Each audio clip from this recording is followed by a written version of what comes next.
In 2011, Norway had an issue.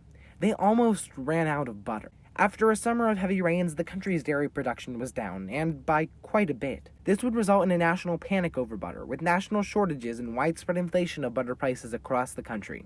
Accounts even tell of entire shipments being bought out within minutes of delivery. But you may be asking, what's the big deal with butter? And why were the Norwegians treating it like gold? Realizing the importance of butter is key to understanding why what has become known as the Norwegian butter crisis exists. In Norwegian culture, butter is a staple of the holidays.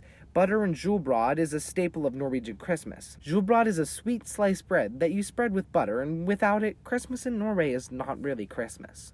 Now, for a quick lesson on the butter economy of Norway. In Norway, almost 90% of the butter purchased in stores is domestically produced. This is achieved by high import tariffs on foreign dairy products, which decreases competition with domestic brands. It should also be noted that demand for butter between 2010 and 2011 rose by almost 30%. When you factor in a high demand for a product that is in deficit of 500 to 1,000 tons, it is a missed opportunity for companies, and simply put, not good for consumers. Worst of all, the shortage of butter came right before the holiday season, when the demand for butter is the highest. The supply of butter quickly decreased through the fall, with a 20% increase in sales in October 2011 and an additional 30% in November. Basic economics tells me that when demand is high and supply is low, prices increase.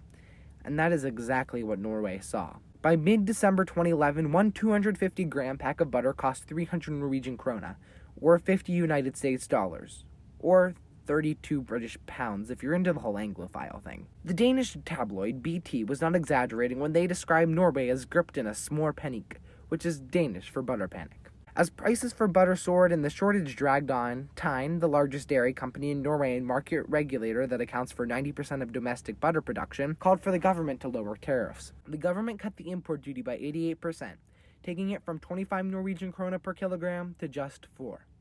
That is the equivalent of cutting $4.18 to 66 cents in the United States. However, despite the large cut, a spokesperson from Tine would say that it was unlikely that there would be enough butter to meet the demand before January 2012, missing Christmas by almost a whole month. You do not need an economics degree to tell that that means unhappy customers. Additionally, smaller dairy farms would blame Tine for not informing them of the increased demand quotas, and, in the long run, hurting their business. Despite these desperate, high-stakes times, many people took action to get the butter-hungry Norwegian population what they wanted and needed. One Norwegian newspaper offered a half kilo of butter for any new subscribers, and it was reported that some college students auctioned off butter on the internet to pay for their graduation parties. Additionally, there are various accounts of individuals being apprehended by authorities for attempting to smuggle butter across an international border. On top of that, Swedes supermarkets offered free butter to Norwegians who crossed the border to buy from them, and one Danish TV broadcast announced an emergency to viewers and asked them to donate butter to the butter star of Norwegians.